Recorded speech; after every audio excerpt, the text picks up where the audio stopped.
Jackson. My name is Kamille Jemison, and I'm a junior legal communications major from D in the heart of Houston, Texas.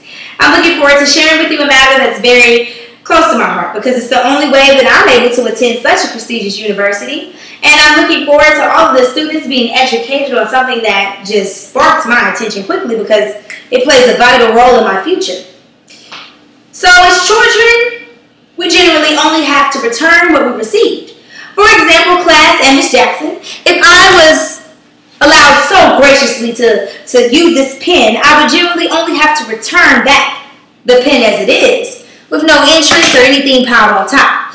But when it comes to student loan, the matter is much different, because know that if you are allowing the government to fund your education, you are required to give back more than what you received and pay it back in large chunks. Common results of piling student loan debt on top of interest is returning to the agency that allowed you to receive the loan more money than what you received, possibly depreciating your credit, and what we don't want, defaulting. My goal is to inform you on what interest is, why it exists, and how it plays a vital role in our life as a Howard University family. When interviewing Mr. Aaron Reed, he's worked in the financial aid building for 10 years, he shared with me a quote, just a profound statement that I actually wasn't even aware of. 98% of Howard University's currently enrolled students are only able to afford to attend the university by taking advantage of loan options. The problem is that many students that take out loans aren't even aware of what interest is and how it will play a, once again, vital role in their life futuristically. Even if you're on a full-ride scholarship, ultimately, the interest rate plays a role in all of our lives. Not to mention that if there were no student loan option, the majority of the class wouldn't be able to sit here today and learn. I've interviewed people in the financial aid department, as mentioned, and I myself have Sallie Mae loans and JP Morgan loans that made this just a bright experience for me to learn and understand how interest plays a vital role in my life alone. Understanding how interest affects us is easier understood once you understand what interest is.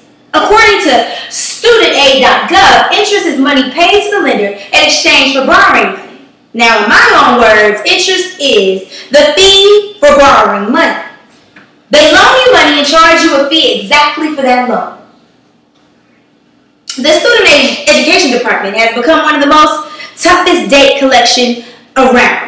Over the past decade, the agency has steadily expanded its arsenal of dealing with former students who don't repay their loan. It's exactly where interest comes into play. The longer it takes you to pay back your loan, the more interest is piled on top of your original fee just for taking a long time to borrow. Now that you understand what student loan interest is, I will explain how it's calculated, because there are multiple different types of loans. Here we have an example. There is the Stafford loan, the Perkin loan, plus loan, consolidation loans, institutional loans, private loans, and state loans. Depending on what loan you take and how much you take the loan for is really what explains how interest is calculated. So here I actually have a clear example of how they calculate how much interest will be charged for however much you take your loan out.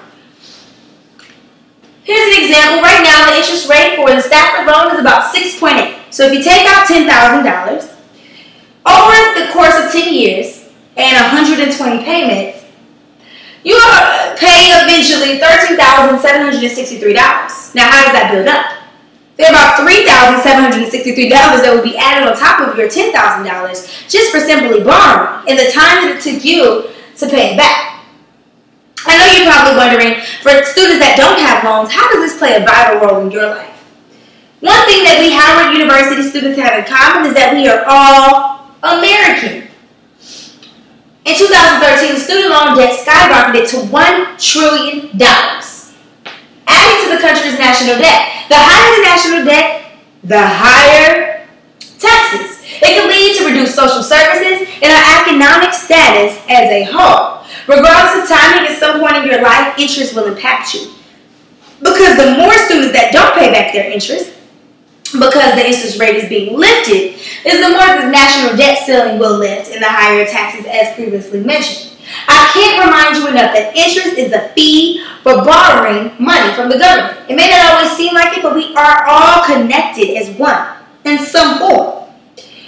Common results of piling student loan debt on top of interest once again is returning more money than you initially received, possibly depreciating your credit, and what we don't want, defaulting.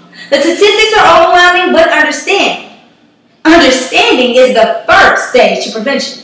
Interest follows any investment, and avoiding it is key. Thank you for allowing me to share this news with you. Once again, my name is Kamille Jemison, and I am a junior legal communications major from Houston, Texas. Thank you.